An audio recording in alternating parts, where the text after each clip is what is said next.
Welcome to student Panda classes. Myself Anupama. और आज हम लोग लाइफ प्रोसेस का जो रेस्पिरेशन पार्ट है उसके बारे में आगे बढ़ने वाले हैं। जैसे कि हमने पढ़ा था कि रेस्पिरेशन जो एक लाइफ प्रोसेस का पार्ट होता है, अगर हम मानेंगे कि जितने भी सारे हमारे आसपास के लिविंग ऑर्गेनिज्म होते हैं उनके बॉडी में कौन से प्रोसेस के थ्रू या फिर कौन से तरीके में वो जो फूड होता है जो उनकी बॉडी में गया है वो कैसे वहाँ पे यूटिलाइज होता है, मतलब वहाँ पे इस्तेमाल होता है ताकि वहाँ से एनर्जी प्रोडक्शन हो सके, जिसके वजह से वो अपने बॉडी के अंदर सारे जो प्रोसेस होते हैं वो अच्छी तरह से परफॉर्म कर सकते हैं। और वो प्रोसेस का हमने नाम क्या पढ़ा है वहाँ पे, रेस्पिरेशन। मतलब हर एक लिविंग ऑर्गेनिज्म के बॉडी में ये रेस्पिरेशन प्रोसेस होना कंपलसरी है, जिसके वजह से वो उसके बॉडी में जो भी वहाँ पे फूड आया होगा वो फूड वहाँ पे ब्रेक होगा, मतलब अपने छोटे छोटे हिस्सों में बटेगा जहाँ से वहाँ पे एनर्जी क्रिएट होते हैं। अभी हम पढ़ेंगे आगे कि जो रेस्पिरेशन है उसमें कौन से स्टेप्स होते हैं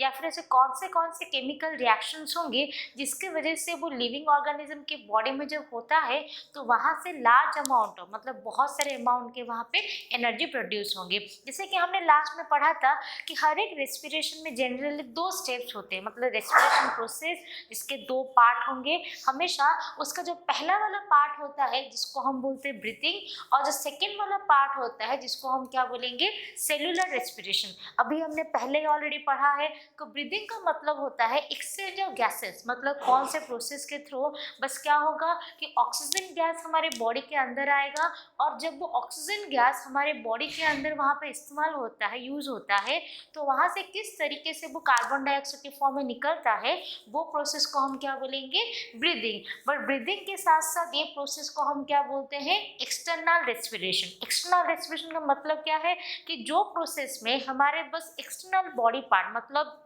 ऐसे हमारे बाहर के बॉडी पार्ट्स होते हैं जैसे कि नाक हो सकते हैं, स्किन हो सकता है, गिल्स हो सकता है अलग अलग ऑर्गेनिज्म में। तो हर एक ऑर्गेनिज्म के अंदर जो उसके बाहरी हिस्से जो क्या करते हैं वो गैसेस एक्सचेंज करने में, मतलब वो गैसेस को ट्रांसफर करने में, सराउंडिंग से गैसेस को अंदर लेने में, या फिर हमारे बॉडी में जो उसके बदले कार्बन डाइऑक्साइड गैस निकलेगा उसको बाहर छोड़ने में, क्योंकि ये हेल्प करते हैं तो प्रोसेस को हम ब्रीथिंग बोलते हैं। And can be also called as the external respiration, क्योंकि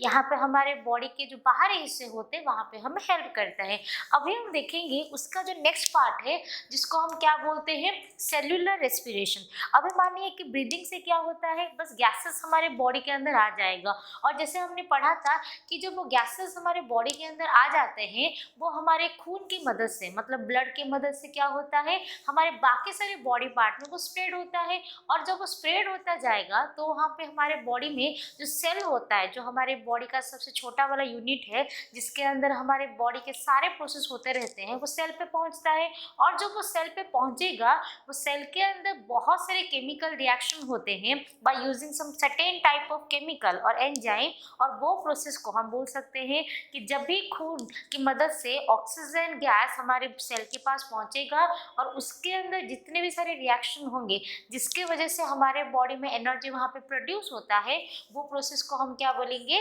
सेलुलर रेस्पिरेशन। बिकॉज ये प्रोसेस सेल के अंदर होता है for the production of energy, इसलिए उसको हम क्या बोलते हैं यहाँ पे, सेलुलर रेस्पिरेशन। और it can be also called as the internal respiration also. Internal respiration इसके लिए क्योंकि वो ऑक्सीजन क्या है जब हमारे इंटरनल बॉडी पार्ट मतलब सेल के अंदर पहुंचेगा तभी जाके उसके जो बाकी सारे रिएक्शंस होना उसमें पॉसिबल हो सकते हैं। इसलिए हम क्या पढ़ेंगे कि cellular respiration can be also called as internal respiration. अभी हम देखेंगे कि जैसे कि जब सेल के अंदर एक आएगा ऑक्सीजन गैस तो वहाँ पे सेल के कौन सा वाला पार्ट वहाँ पे एक्टिवली पार्टिसिपेट करता है, या फिर सेल के ऐसे कौन से हिस्से होते हैं जो क्या करेंगे, वो जो ऑक्सीजन को यूज कर सकते हैं, अपने बॉडी में इस्तेमाल कर सकते हैं ताकि ग्लूकोज मॉलिक्यूल जो पहले से उनका फूड के फॉर्म में होता है वो वहाँ पे कैसे इस्तेमाल होने वाला है। सो अभी हम देखेंगे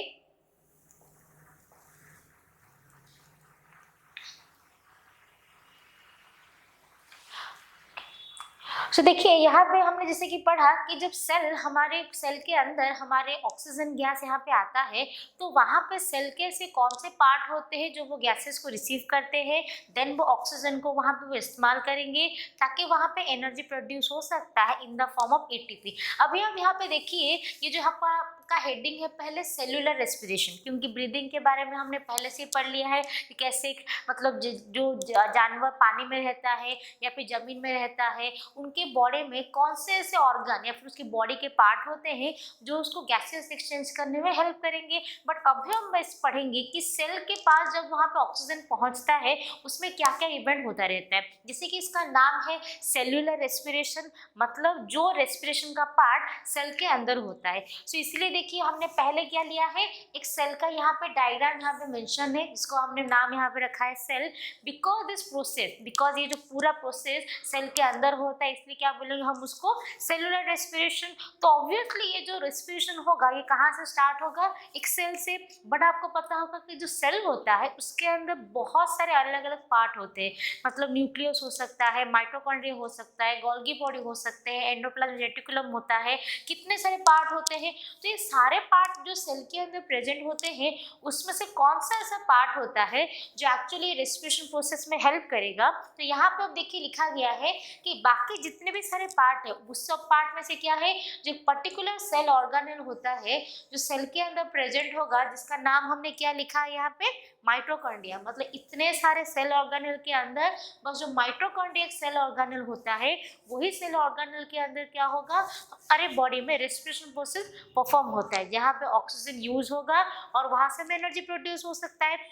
अभी हम देखेंगे ये जो माइटोकॉन्ड्रिया के पास मानिए अभी ऑक्सीजन आ गया, तो वहाँ पे माइटोकॉन्ड्रिया के पास वो ऑक्सीजन आने के बाद वहाँ पे बाकी क्या क्या चेंजेस होते रहते हैं। तो यहाँ पे लिखा गया है कि जब भी ये माइटोकॉन्ड्रिया क्या करता है, ऑक्सीजन को वहाँ पे यूज करेगा या फिर ऑक्सीजन उसके पास आता है, तो वो क्या करेगा कि पहले से ही जो खून की मदद से यहाँ पे ग्लूकोज आ गया है जो हमारे बॉडी का फूड होता है। वापस से बोल देती हूँ कि जब ऑक्सीजन गैस क्या होगा कि हमारे माइटोकॉन्ड्रिया के अंदर आता है तो पहले से उसके अंदर यहाँ पे क्या प्रेजेंट है, पहले से वहाँ पे फूड प्रेजेंट होता है जिसको हम मेंशन करते हैं कौन सा, ग्लूकोज। तो पहले से ग्लूकोज उसके अंदर प्रेजेंट था, अभी वहाँ पे ऑक्सीजन आ गया है। तो यहाँ पे हम देखेंगे कि इनसाइड द माइटोकॉन्ड्रिया पहले से ग्लूकोज प्रेजेंट है, बाहर से सराउंडिंग से हमारे पास ऑक्सीजन आ गया है। अभी क्या होगा, वो ग्लूकोज वहाँ पे क्या होता है, ऑक्सीडाइज। ऑक्सीडाइज का मतलब क्या है कि कभी भी कोई भी सब्सटेंस या फिर कभी भी कोई भी पार्ट अगर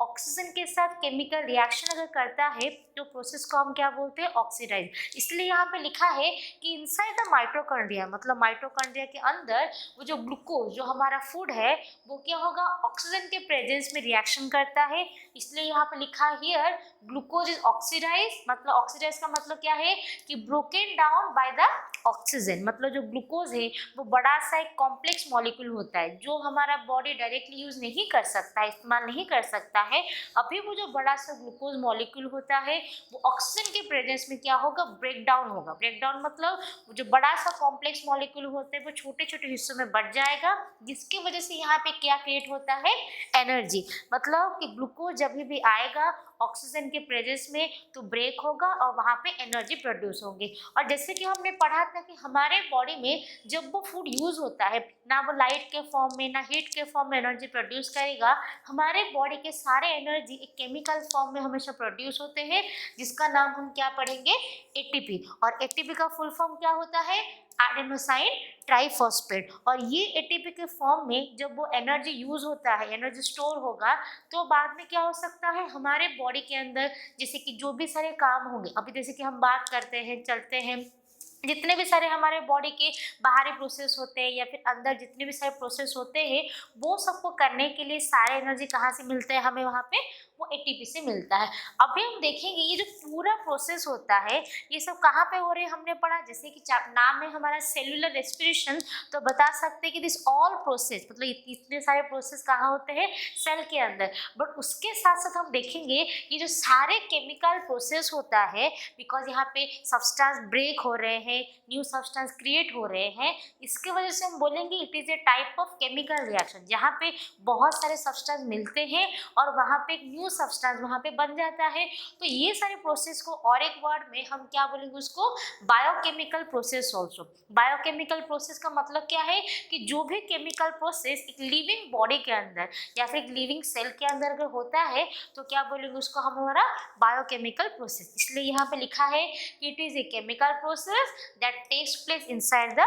लिविंग सेल, मतलब वो लिविंग सेल में जब वो ग्लूकोज यूज होगा तभी वहाँ पे क्या होता है कि बिकॉज ऑफ केमिकल रिएक्शन या फिर बिकॉज ऑफ वेरियस प्रोसेस यहाँ पे ग्लूकोज ब्रेक डाउन होता है और वहाँ पे एनर्जी प्रोड्यूस होगा। बट अब देखेंगे कि डायरेक्टली ऑक्सीजन आने से वो एक ही स्टेप में वो माइटोकॉन्ड्रिया उसको यूज कर देता है, फिर वो एक ही स्टेप में यहाँ पे एनर्जी प्रोड्यूस होता है। तो यहाँ पे इतने इजीली मतलब एक सिंगल स्टेप में नहीं होता है कि ग्लूकोज आएगा और वो इंस्टेंटली मतलब उसी वक्त वहाँ पे ब्रेक होकर एनर्जी प्रोडक्शन करेगा। It is A various step by step method, मतलब यहाँ पे ग्लूकोज का आना, ब्रेक होकर एनर्जी प्रोड्यूस करने में वहाँ पे बहुत सारे केमिकल स्टेप्स होते हैं एक के बाद एक में, जिसके वजह से वहाँ पे क्या होता है large amount of energy create होगा अगर वहाँ पे ऑक्सीजन सफिशिएंट अमाउंट के प्रेजेंट होते हैं। तो अभी हम देखेंगे कि वहाँ पे ग्लूकोज से एनर्जी प्रोडक्शन के बीच में ऐसे कौन से स्टेप होते हैं या फिर कौन से प्रोसेस होते हैं और वहाँ पे सेल कैसे वहाँ पे हेल्प करता है फॉर द प्रोडक्शन ऑफ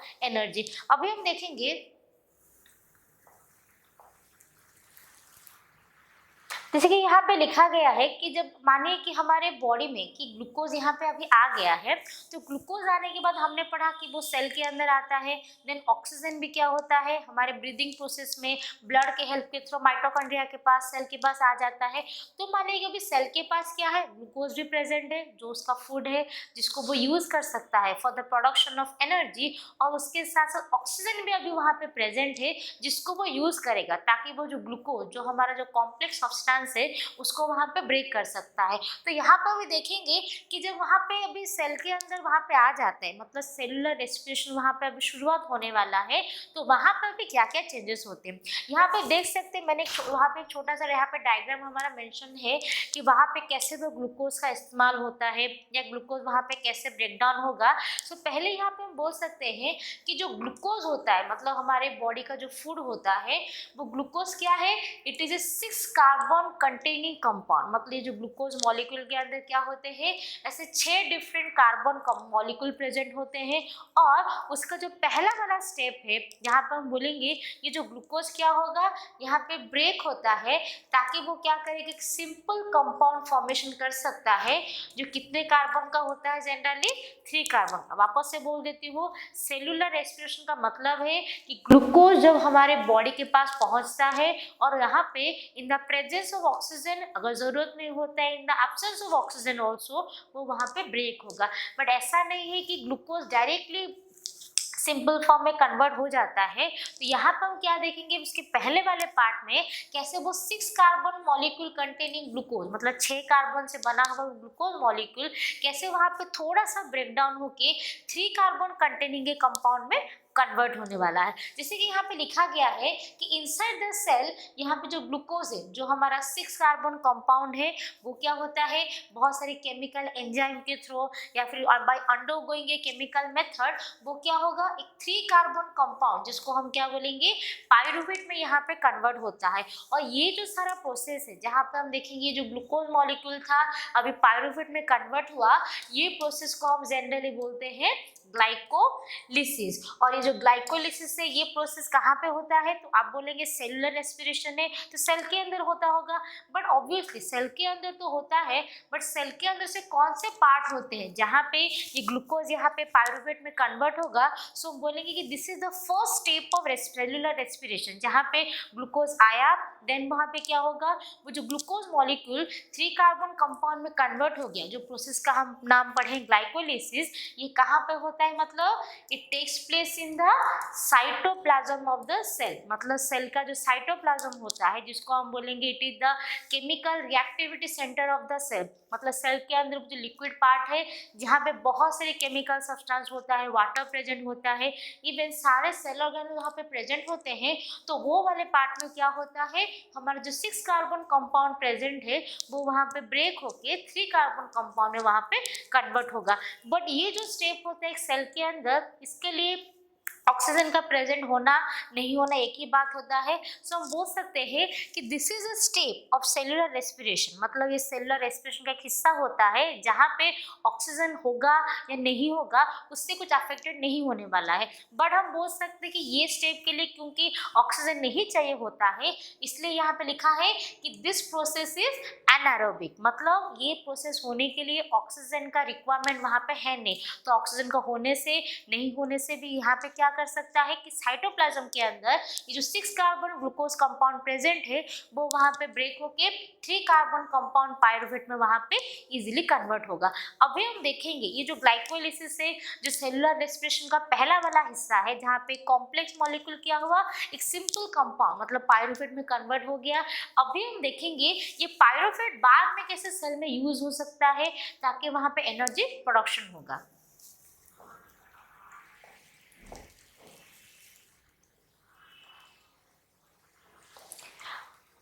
सो यहाँ पर अभी भी देखेंगे कि जब भी सेल के अंदर वहाँ पे जैसे कि अगर ऑक्सीजन यहाँ पे आ गया, जैसे कि हमारा मतलब ग्लाइकोलिसिस खत्म हो गया, अब भी जो सेल के पास वो जो पायरुवेट प्रेजेंट है वो पायरुवेट को सेल कैसे यूज कर सकती है या फिर से कौन से पार्ट होते हैं जो पायरुवेट को इस्तेमाल करने के लिए उसको हेल्प करेंगे। जैसे कि हमने पढ़ा कि पहले हमारा क्या था, 6 कार्बन ग्लूकोज मॉलिक्यूल था और यहाँ पे जब भी अभी ग्लाइकोलिसिस यहाँ पे परफॉर्म हो गया इन द साइटोप्लाज्म, अभी वो क्या हुआ 3 कार्बन पायरुवेट में अभी कन्वर्ट हो गया। अभी जो 3 कार्बन पायरुवेट यहाँ पे प्रेजेंट है अभी वो क्या करेगा कि उसके बाद क्योंकि उसको अभी सिंपल फॉर्म में कन्वर्ट होना है ताकि वहाँ से कार्बन डाइऑक्साइड गैस और energy in the form of ATP निकलने वाले हैं। तो अभी हम देखेंगे कि जो 3 कार्बन कंपाउंड मतलब पायरुवेट यहाँ पे प्रेजेंट है, फिर वो क्या करता है सेल के अंदर जैसे कि वहाँ पे प्रेजेंट है तो अभी सेल के अंदर और एक जो सेल ऑर्गेनेल प्रेजेंट होता है जिसका नाम हम क्या पढ़ेंगे यहाँ पे, माइटोकॉन्ड्रिया। इसलिए लिखा गया है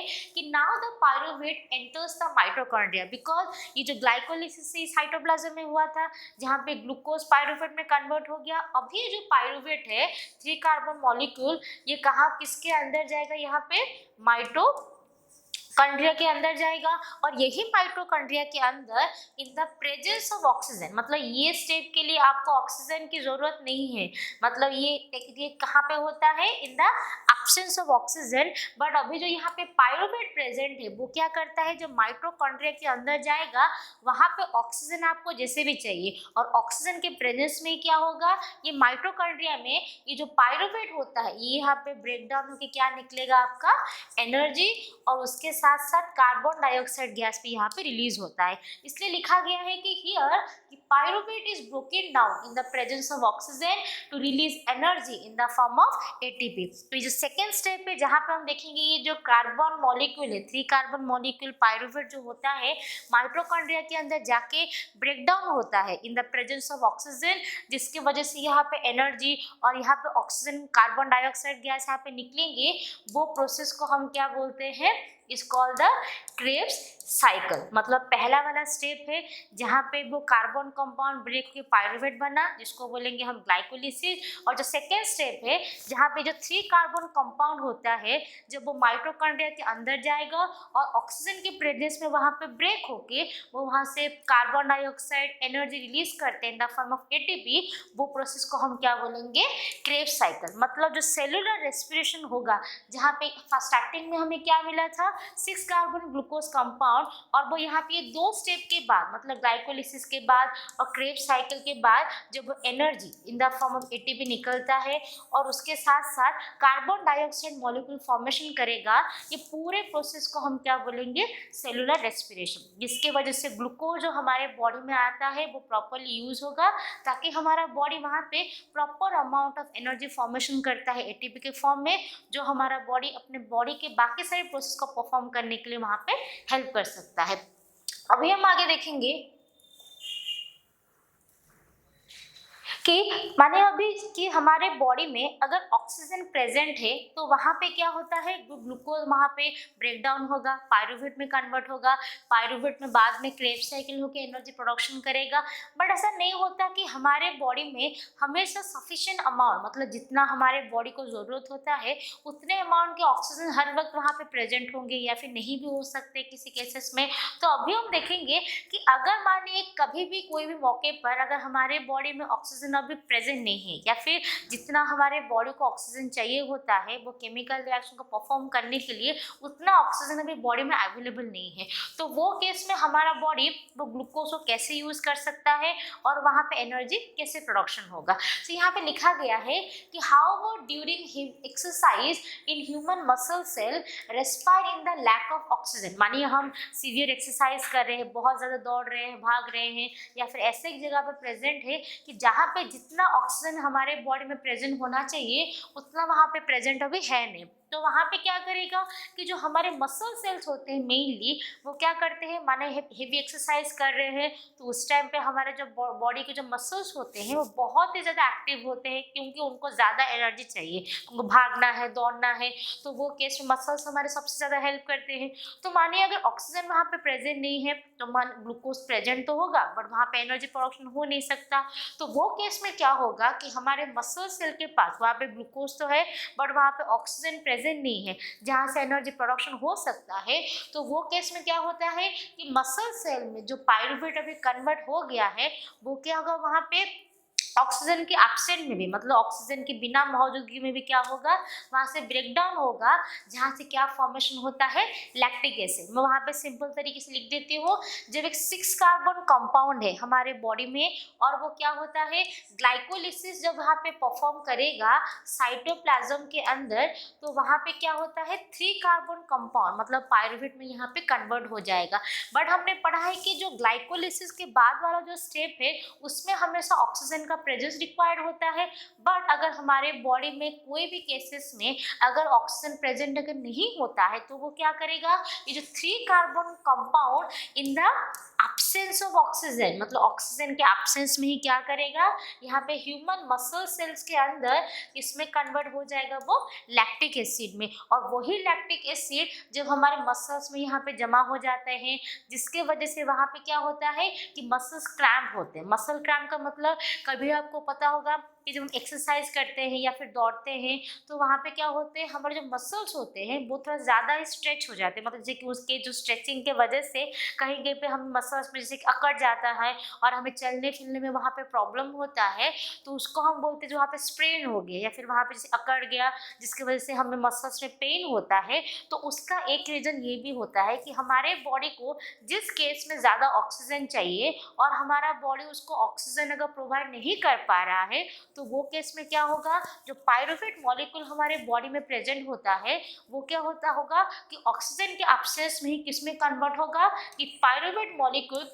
लैक्टिक एसिड में कन्वर्ट होता है और उसके साथ साथ यहाँ पे कुछ अमाउंट ऑफ एनर्जी प्रोड्यूस होंगे जिसकी वजह से उस टाइम पे हमारा बॉडी सारा काम तो कर सकता है बट क्योंकि लैक्टिक एसिड फॉर्मेशन हो गया है और वही लैक्टिक एसिड जब हमारे मसल्स के अंदर यहाँ पे स्टोर होकर रह जाता है that leads to muscular cramp या फिर होकर जो अकड़ जाता है मसल जहाँ पे चलने फिरने में वहाँ पे प्रॉब्लम होता है। इसलिए यहाँ पे लिखा गया है कि here lactic acid is form as a by product और जो लैक्टिक एसिड होता है that get accumulated in the muscle cell. Accumulated का मतलब है कि सपोज लैक्टिक एसिड प्रोडक्शन तो हो गया और उसके साथ साथ हमारे बॉडी के कई सारे हिस्सों में वो क्या हो रहा है धीरे धीरे इसकी जमा हो रहा है जिसकी वजह से हमारे मस्कुलर एक्टिविटी मतलब मसल्स के जो मूवमेंट होता है उसका जैसे कि चलने फिरने में हेल्प करेगा वहाँ पे प्रॉब्लम होगा जिसकी वजह से लिखा है and due to this the muscle fatigue during the exercise. इसलिए कभी कभी जो मस्कुलर एक्सरसाइज अगर हम ज़रूरत से ज़्यादा करते हैं तो मसल्स में पेन होगा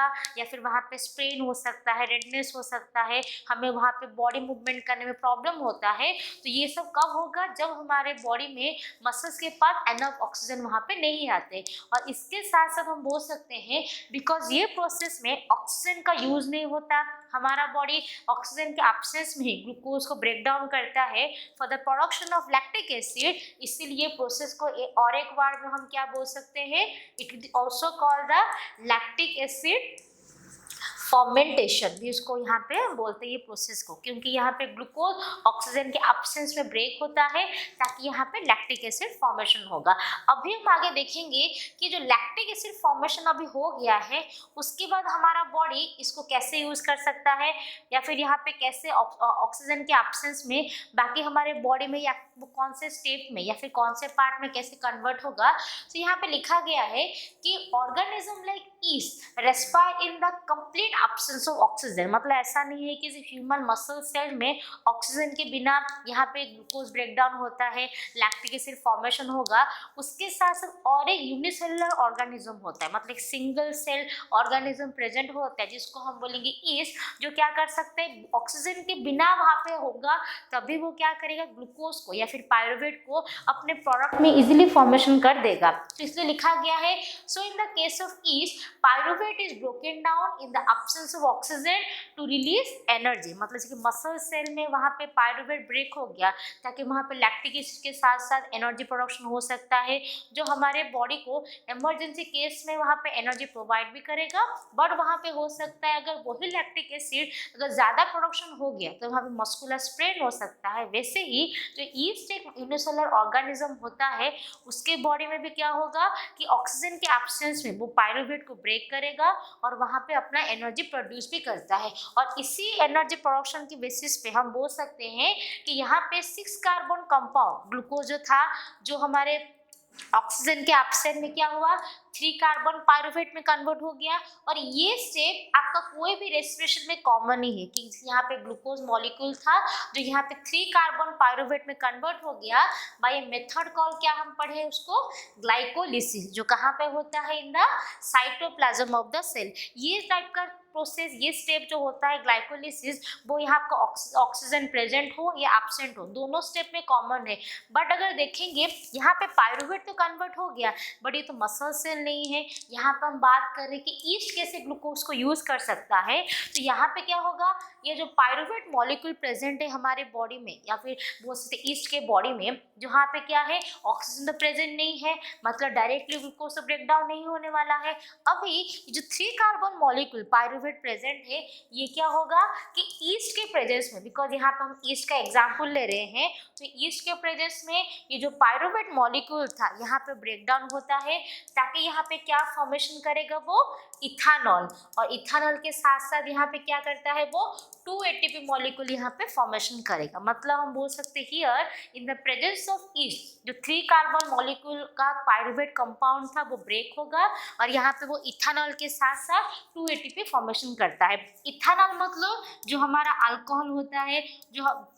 जो जनरली लोग यूज़ करते हैं फॉर मेडिसिन पर्पज या फिर जितने भी सारे केमिकल्स बनाने में यूज़ करते हैं। तो यहाँ पे जो इथानॉल जो अल्कोहल होता है वो क्या होगा ईस्ट के प्रेजेंस में प्रोड्यूस होता है जब वो क्या करेगा पायरुवेट मॉलिक्यूल को इन द एब्सेंस ऑफ ऑक्सीजन वहाँ पे ब्रेक डाउन करता है। इसलिए यहाँ पे लिखा है कि here ethanol carbon dioxide are form by product. और ये प्रोसेस में हम देखेंगे क्योंकि यहाँ पे फॉर्मेंटेशन होगा। फॉर्मेंटेशन का मतलब है कभी भी अगर ग्लूकोज मॉलिक्यूल अगर एब्सेंस ऑफ ऑक्सीजन अगर ब्रेकडाउन होता है तो उसको हम बोलेंगे फॉर्मेंटेशन। और क्योंकि हमने पढ़ा यहाँ पे भी जो कार्बन मॉलिक्यूल था यहाँ पे ब्रेकडाउन हो रहा है स्टेप बाय स्टेप में अपने सिंपल फॉर्म में कन्वर्ट हो रहा है but in the absence of oxygen, ताकि यहाँ पे अल्कोहल के साथ साथ एटीपी और कार्बन डाइऑक्साइड फॉर्मेशन हो जाएगा तो इसको फॉर्मेंटेशन या फिर हम क्या बोल सकते हैं this process can be also called as alcoholic